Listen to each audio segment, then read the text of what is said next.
aujourd'hui, je m'adresse en direct à vous, pas seulement pour donner une évaluation de la situation, mais pour vous informer des décisions que nous allons prendre et des mesures qui vont peut-être suivre. Je répète encore une fois que l'Ukraine n'est pas simplement un pays voisin, c'est une partie intégrante de l'histoire, de notre culture, de notre pays. C'est un pays qui nous est proche. Ce ne sont pas seulement des collègues, des amis, des camarades. Commencer par le fait que l'Ukraine actuelle a été créée complètement par la Russie bolchevique communiste. Dans les faits, tout se résume au fait que l'effondrement de l'économie ukrainienne va de pair avec cette guerre civile. Et en réalité, l'Ukraine est gérée de l'extérieur. C'est pas seulement depuis les capitales étrangères, mais directement, il y a des représentants de ces ONG, de ces services étrangers qui sont là sur place. Ils exercent une influence directe sur le choix du personnel, sur les nominations au pouvoir, dans les grandes entreprises publiques, que ce soit Naftogaz, Ukrenergo, l'industrie de défense, les postes ukrainiennes, les compagnies maritimes. Donc il n'y a plus de structure de l'État. Aux ordres des autorités occidentales, l'Ukraine n'a même plus de décision pour la nomination des juges aux instances suprêmes. Le président a vanté des armes qu'il dit invincibles, hypersoniques et aussi sous-marines. Une annonce retentissante et inquiétante. Écoutez plutôt. La Russie reste la première puissance nucléaire au monde. Mais non, personne n'a voulu nous parler de façon constructive. Personne n'a voulu nous écouter. Maintenant, vous allez nous écouter.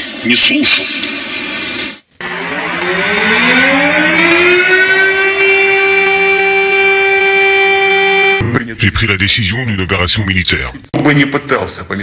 À ceux qui tenteraient d'interférer avec nous, et plus encore de menacer notre pays, notre peuple, il doit savoir que la réponse de la Russie sera immédiate et conduira à des conséquences que vous n'avez encore jamais connues. С праздником вас! С днем Великой Победы! Ура!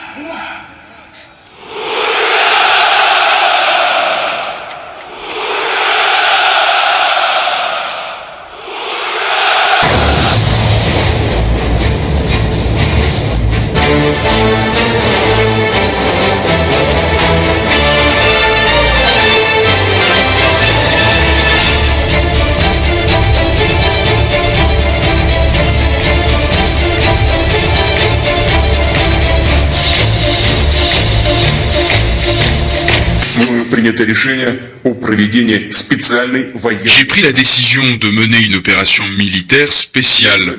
Son objectif est de protéger les personnes qui, depuis 8 ans, souffrent de brutalité et de génocide de la part du régime de Kiev.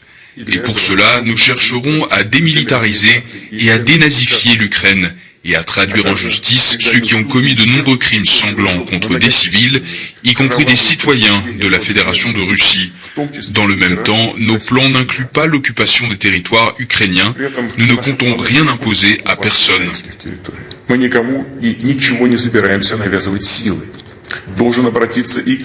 Je dois également m'adresser aux militaires des forces armées ukrainiennes. Chers camarades, ce n'est pas pour que les néo-nazis d'aujourd'hui prennent le pouvoir en Ukraine que vos pères, grands-pères et arrière-grands-pères se sont battus contre les nazis, défendant notre patrie commune. Vous avez prêté serment d'allégeance au peuple ukrainien et non à la junte hostile au peuple qui pille l'Ukraine et persécute ce même peuple. Ne suivez pas ces ordres criminels. Je vous exhorte à déposer les armes immédiatement et à rentrer chez vous.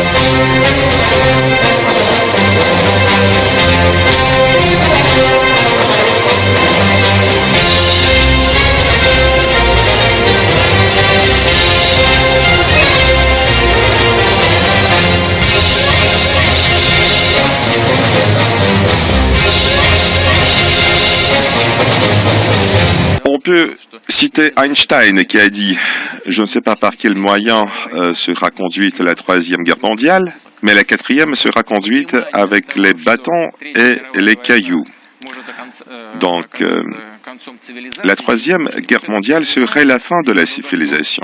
Et tout le monde doit le comprendre.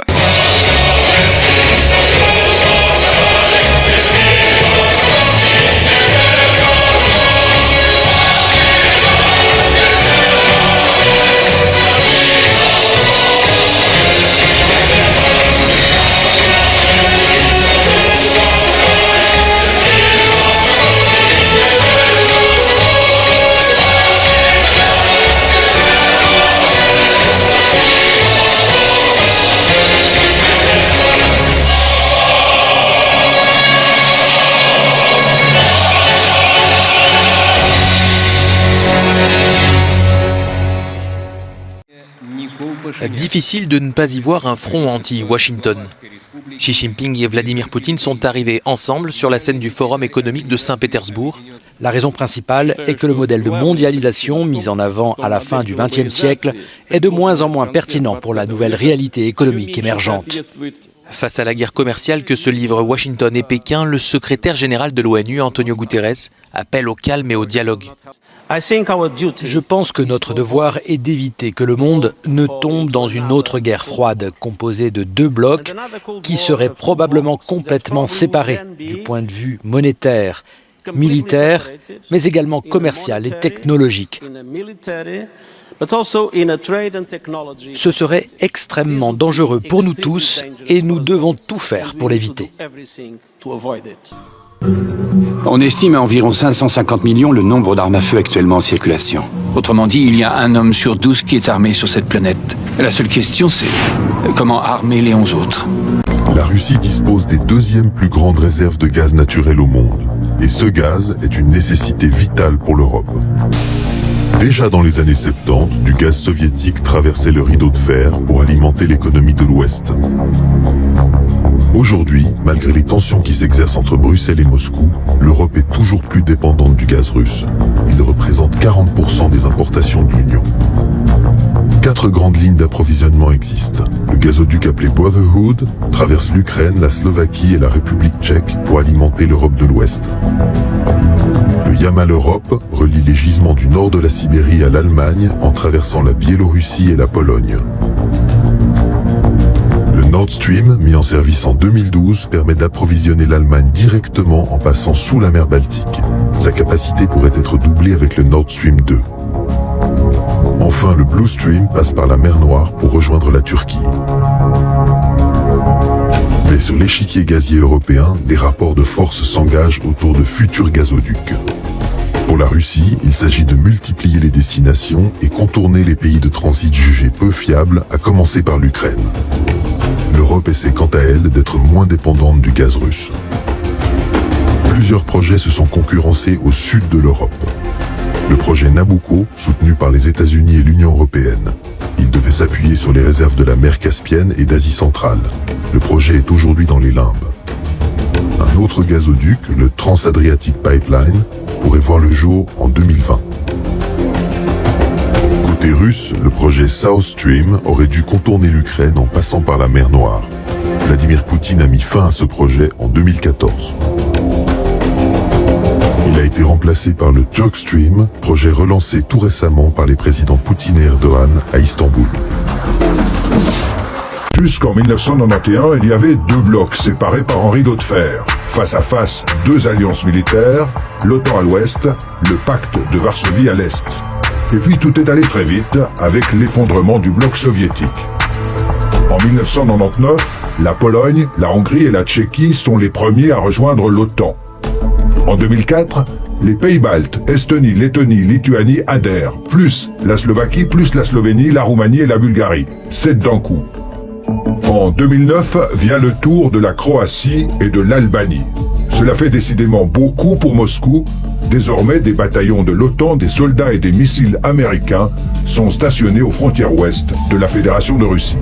Péninsule de Crimée sur la mer Noire avec la ville de Sébastopol, la voilà depuis mars 2014, comme on dit à Moscou, réintégrée à la Fédération de Russie. Poutine a réussi son coup de force, l'Europe a riposté par des sanctions économiques. En Occident, beaucoup d'hommes politiques, des experts, des simples gens voient en Russie une menace, une grande menace. Ils pensent que vous, en tant que président russe, vous voulez dominer le monde. Bien sûr. Alors, en ce qui concerne le fait de diriger le monde entier, on le sait, vous le savez, nous savez que nous faisons partie de cet état-major qui le fait, mais il n'est pas à Moscou. Vous savez très bien qu'il y a cette activité des États-Unis qui dépense plus de 700 milliards de dollars par an pour l'armement, et nous on est à 46, hein. Et les pays de l'OTAN c'est 600 milliards.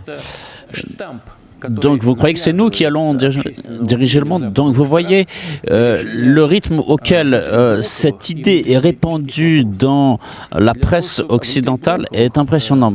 Pour que au sein d'un bloc il y ait une cohésion des pays, disons par exemple de l'OTAN, il faut qu'il y ait une menace extérieure. Sinon, cette cohésion ne se maintient pas. Donc il faut avoir une cohésion face à un ennemi, clairement. Donc face à la Russie, évidemment, grande puissance nucléaire, c'est facile. Et il y a des sujets sur lesquels nous avons des alliances fortes avec les États-Unis d'Amérique, en matière de sécurité collective, et où nous travaillons remarquablement bien, ce qui fait que moi je dois constamment parler avec le président Trump, et nous avons cette relation très forte. Et il y a des sujets sur lesquels nous avons des désaccords. Il n'y a pas d'alignement systématique. Emmanuel vient de dire que l'Europe et les États-Unis ont des engagements communs, notamment en matière de sécurité, mais il ne faut pas avoir peur là-dessus. Nous allons vous aider, nous allons assurer la sécurité. En tout cas, nous allons faire tout ce qui dépend de nous pour qu'il n'y ait plus de nouvelles menaces. Je pense que c'est dans cet axe qu'on doit réfléchir surtout. Quant aux questions de sécurité, je veux rassurer Vladimir, je n'ai pas peur parce que la France a une armée qui sait se protéger de toute façon seule.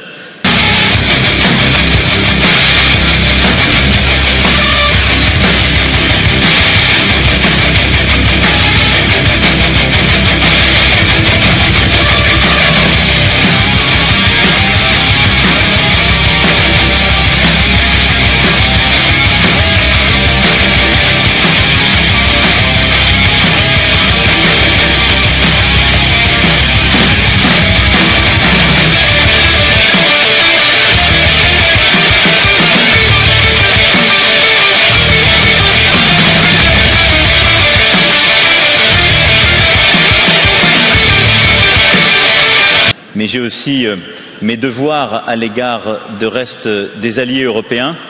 Et je pense que cette architecture de sécurité européenne que j'évoquais tout à l'heure, c'est notre responsabilité.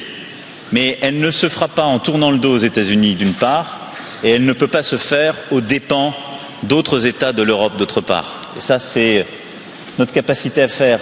Donc je n'ai pas peur, et je veux faire. Mais on a chacun notre bout du chemin. C'est bien dommage.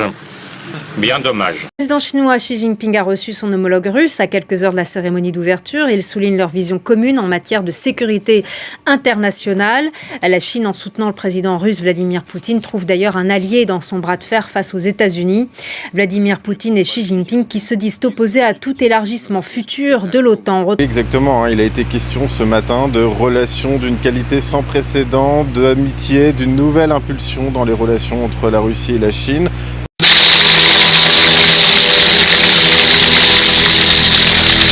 Le 3 janvier 2018, 7000 soldats sont rassemblés pour les vœux du président Xi.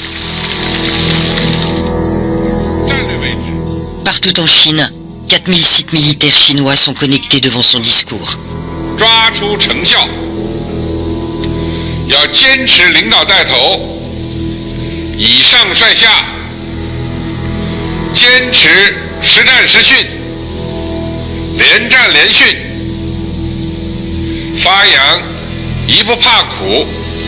二不怕死的战斗精神。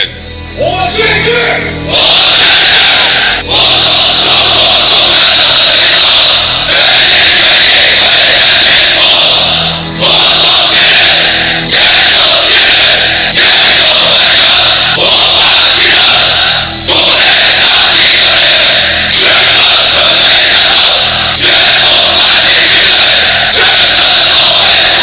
Galvanisé par cette nouvelle aura, Xi Jinping dévoile ses véritables objectifs. 倡导构建人类命运共同体，促进全球治理体系变革。 Il y a une chose qui me gêne à propos de Xi Jinping. Quand il était à Washington, on lui a demandé s'il comptait militariser les îles de la mer de Chine du Sud. Il a dit non, je ne veux pas faire ça. 不影响任何国家，也无意搞军事化。 Eh bien, ils l'ont fait. Ils ont militarisé ces îles en mer de Chine méridionale. Ce n'est pas très bon signe. Au fil des mois, on voit en fait émerger de véritables constructions sur ces nouveaux îlots artificiels.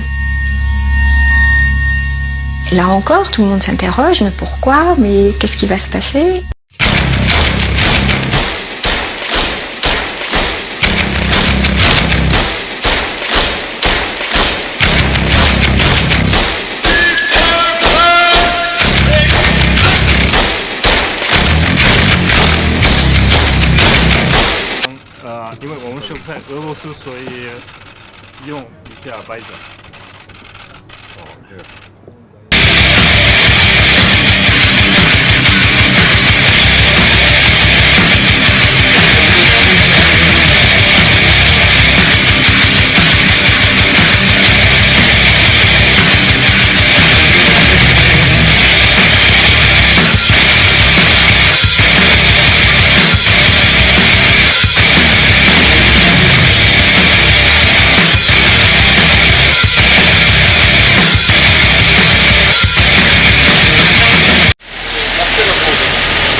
Русским крейсером с таким большим стажем, 120 лет кораблю.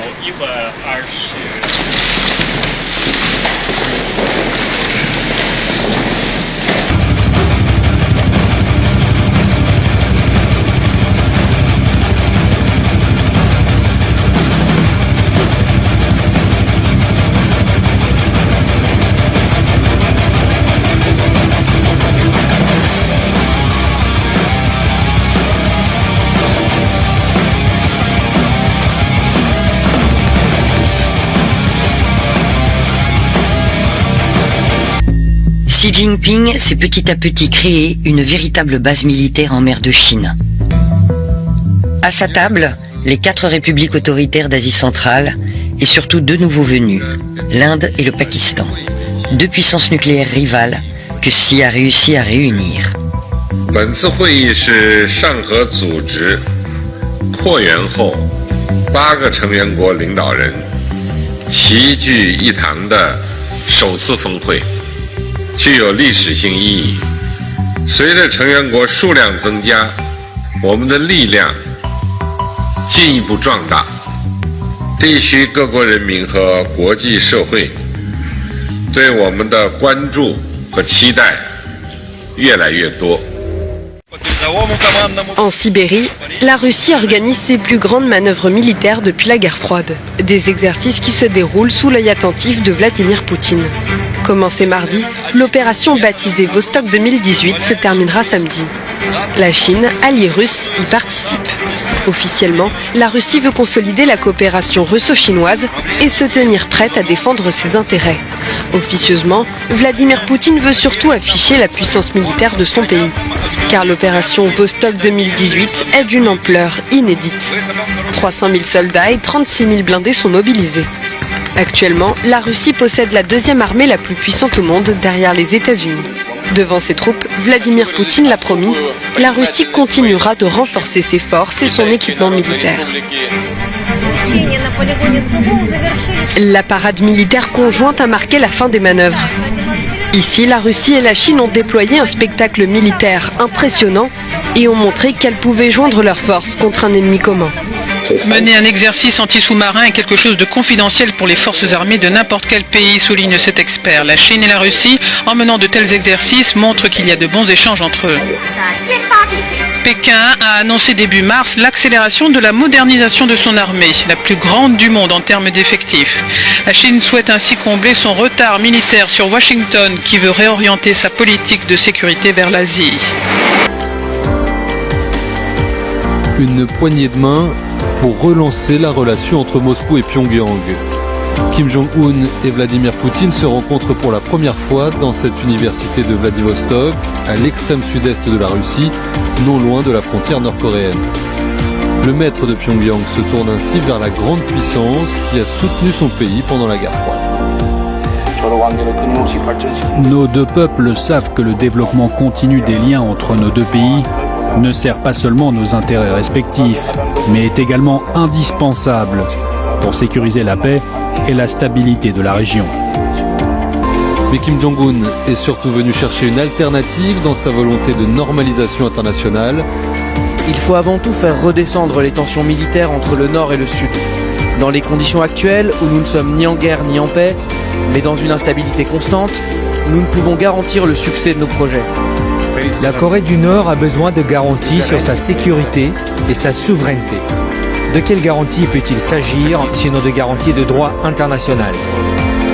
Le sommet de Vladivostok était également scruté par une autre grande puissance, la Chine, autre parrain historique de Pyongyang, avec qui elle a rééquilibré sa relation ces dernières années, mais qui tient à garder le régime nord-coréen dans son giron. Nous n'avons pas d'intention de nous engager dans une course aux armements coûteuse, mais nous allons nécessairement et immanquablement assurer les capacités défensives de notre pays dans les nouvelles conditions d'aujourd'hui.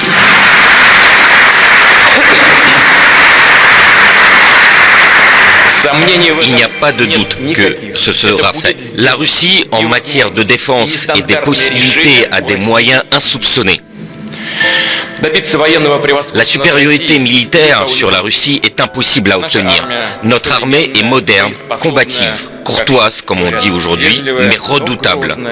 Nous avons assez de force, de volonté et de courage pour protéger notre liberté. Будет готов сотрудничать с Россией в случае победы на выборах, а вы готовы с ним иметь дело, несмотря на то, что он выступает за более тесное сотрудничество с Европой? Мы же на бизнес-форум приехали, правильно? Давайте говорить конкретными категориями. 3,5 миллиардов они нам должны. Пусть вернут деньги для начала разговора, так, чтобы создать благоприятные условия.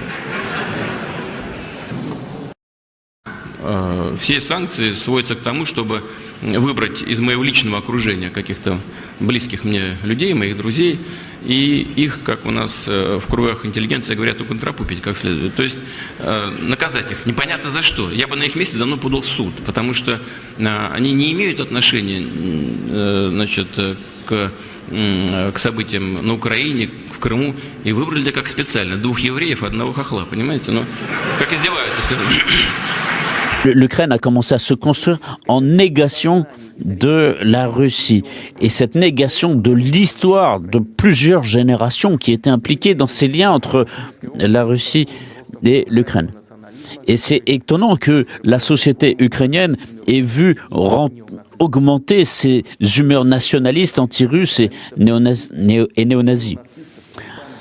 On les voit aujourd'hui.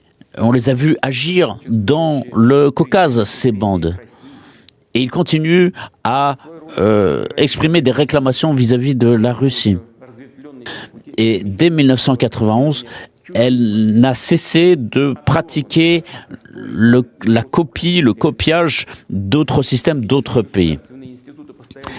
Et les institutions politiques étatiques n'ont cessé d'évoluer en guerre de clans qui n'ont rien à voir avec les intérêts du peuple ukrainien.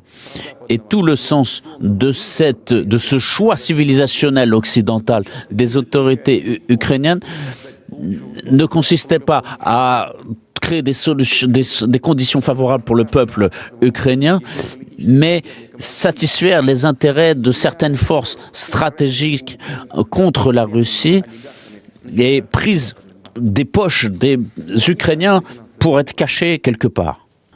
Tout cela n'a pas rapproché l'Ukraine de la démocratie et de la construction de l'État. Ils ont été soutenus et ils ont conduit leur pays dans une guerre civile. C'est une intape. Et depuis 8 ans, le pays est complètement divisé. L'Ukraine connaît une crise politique, sociale, économique très profonde. En 2019, près de 6 millions d'Ukrainiens, c'est 15 millions de la population, ont été obligés de quitter le pays pour trouver du travail. Et bien souvent, pour des emplois non qualifiés. Et il y a un autre fait révélateur. En 2020, dans les conditions de pandémie, il y a 60 000 représentants du personnel médical qui ont quitté le pays. En 2014, les prix pour l'eau ont augmenté d'un tiers. Les prix pour le gaz ont été multipliés par 10, beaucoup plus même.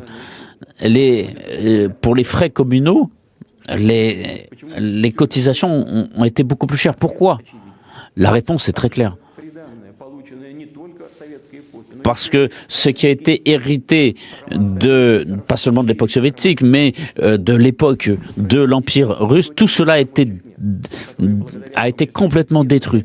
Des dizaines de milliers de personnes se sont retrouvées sans emploi, alors qu'elles avaient un emploi stable à l'époque de la Russie, notamment en matière industrielle, dans les secteurs aéronautiques, dans les secteurs des machines-outils. Il y a encore récemment des usines pareilles qui étaient la fierté du pays, pas seulement de la pays, mais même pour toute l'URSS. Des chantiers navals qui avaient été établis déjà par Catherine II n'ont jamais sorti un seul bateau depuis 2015.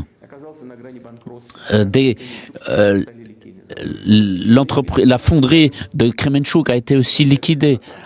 En ce qui concerne le système de transport de gaz qui avait été créé par toute l'URSS, est devenu dans une telle situation que son exploitation est devenue très très risquée et très très coûteuse. Alors encore une question qui semble...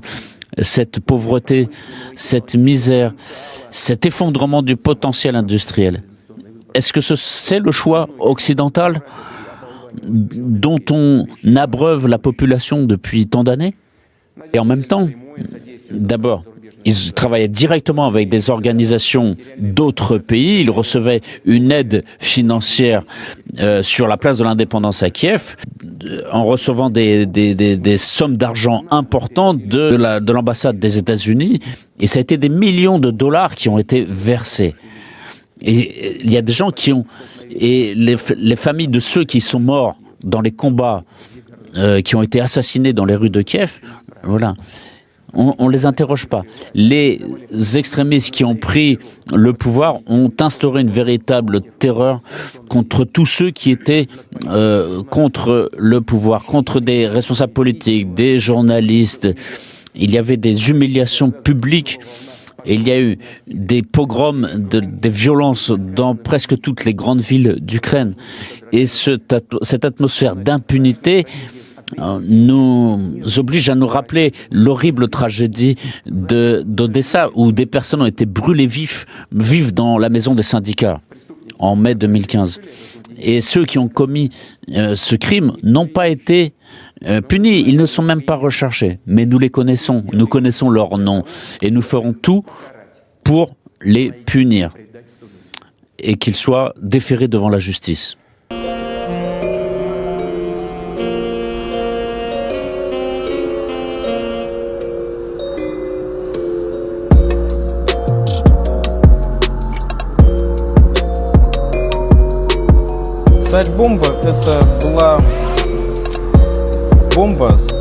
La Tsar Bomba est la bombe la plus puissante de l'histoire.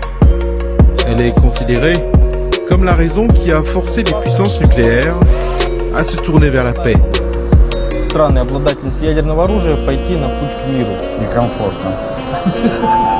Je me sens pas à l'aise à côté de cette bombe. Elle m'oppresse psychologiquement. Au premier regard, je ressens de la fierté Mais quand je m'approche et que je réfléchis à ce qu'elle pourrait faire, Dieu nous en préserve, je ne me sens pas bien.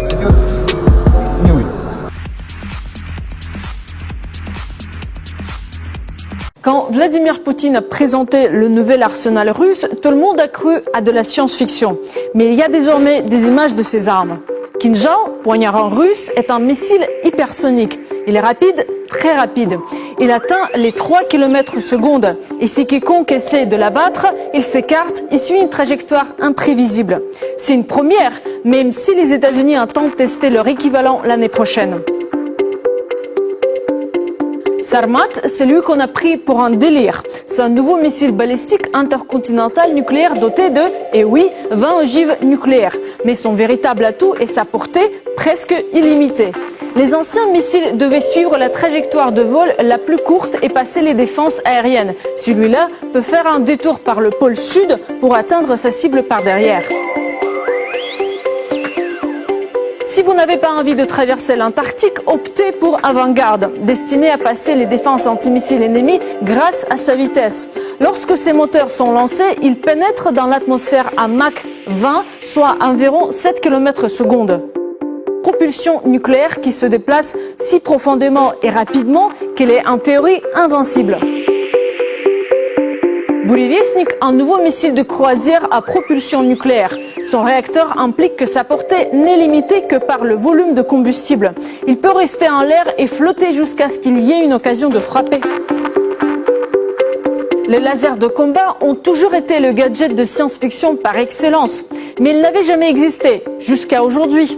Peresviet, nommé d'après un moine guerrier russe, est un système d'armes à laser destiné à concentrer son énergie sur une petite zone et ainsi abattre ou fondre un drone, un avion en approche, un fuselage.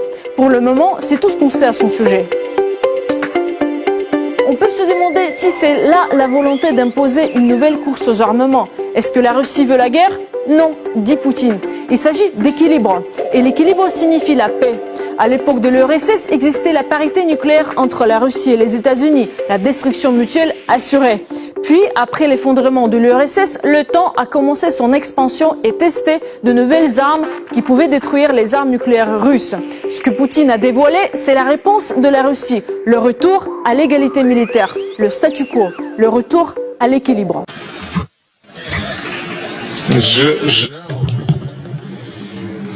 C'est bien dommage. Bien dommage.